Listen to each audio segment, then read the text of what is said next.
எல்லோருக்கும் வணக்கம். இன்றைக்கி நம்ம ஒரு சூப்பரான கிளைமேட்டுக்கு ஏற்ற மாதிரி ஒரு மருந்து குழம்பு தான் எப்படி செய்யுதுன்னு பார்க்க போகிறோம். இது வந்து சின்னவங்கலேருந்து பெரியவங்க வரைக்கும் சாப்பிடலாம். குழந்தை பிறந்தவங்கலேருந்து எல்லாருமே சாப்பிடலாம். ஃபீட் பண்ணுறவங்க கூட சாப்பிடலாம்.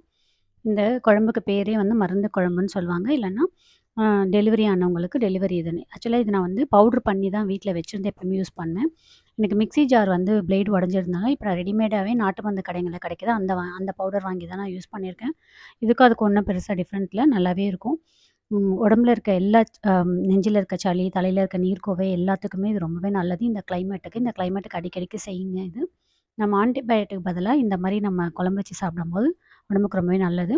இதுக்கு நான் வந்து புளி ஊத்தக்கூடாது. ஏன்னா மருந்துன்னு சாப்பிடும்போது புளி சேர்க்கக்கூடாது. அது போய் மெடிசின் வேல்யூ கம்மியாயிடும். அதுக்காக ஒரு தக்காளி எடுத்திருக்கேன். தக்காளி, 2 சைஸ் வெங்காயம், அப்புறம் 4 பல் பூண்டு, ஒரு சின்ன இஞ்சி. இது எல்லாமே வந்து கொஞ்சமா எண்ணெய் ஊத்தி நல்லா வதக்கி மிக்ஸியில அரைச்சு எடுத்துக்க போறோம். அதுதான் வந்து குழம்புக்கு திக்னஸ் குடுக்க போகுது. அதுக்கப்புறம் ஒரு சின்ன வெங்காயம் வந்து பொடிசா கட் பண்ணி வச்சிருக்கேன். ஒரு 1/4 தக்காளி, அதுக்கப்புறம் ஒரு 3 காஞ்ச மிளகாய். நல்லெண்ணெய் 2 ஸ்பூன் விட்டு கடுகு போட்டு இதெல்லாம் போட்டு நல்லா வதக்கிட்டு, அரைச்சு வச்சிருக்கோம் பார்த்தீங்களா? வதக்கி அரைச்சு வச்சிருக்கோமே, அந்த விழுது வந்து 1 கப்பு. எந்த கப்ல நான் விடுறேனோ, அந்த கப்ல தண்ணி 1 கப் விட்டுருக்கேன். இது கொஞ்சம் லைட்டா கொதி வரட்டும். அதுக்கப்புறம் மசாலா ஆட் பண்ண போறேன். இதுதான் அந்த பவுடர். இது வந்து பிரசவ லேகியம் சொல்லிட்டு நாட்டு மருந்து கடைங்கள்ல கிடைக்கும். நீங்க வாங்கி யூஸ் பண்ணுங்க. உடம்புல இருக்க எல்லா சளியுமே போயிடும். உடம்புல இருக்க தேவையில்லாத தண்ணி எல்லாமே நமக்கு ரிமூவ் ஆயிடும். இது நான் 1 ஸ்பூன் அந்த பவுடர் போடுறேன். 1 ஸ்பூன் வீட்டு மிளகாத்தூள் போடுறேன். தேவையான உப்பு, இந்த குழம்புக்கு தேவையான உப்பு.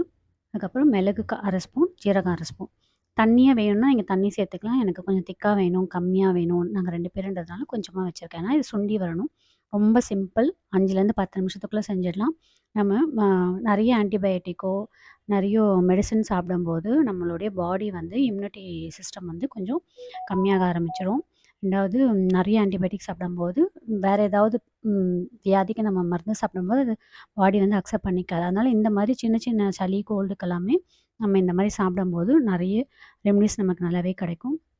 குழம்பு பாருங்க சூப்பரா இருக்கு. சுட சுட சாதத்துல இந்த குழம்பு போட்டு சாப்பிட்டீங்கன்னா, உடம்புல இருக்க எல்லா சளி, நெஞ்சில இருக்க சளி, தலையில இருக்க நீர் எல்லாமே போயிடும். ஏற்கனவே நம்ம சேனல்ல நீர்க்கோவைக்கு ஒரு சூப் ரெசிபி போட்டிருக்கேன். போய் பாருங்க. ஆரோக்கியமா சமைப்போம், ஆரோக்கியமா வாழ்வோம், இயற்கையோட இணைந்திருப்போம். இந்த வீடியோ பிடிச்சிருந்தா உங்க ஃப்ரெண்ட்ஸ்க்குலாம் ஷேர்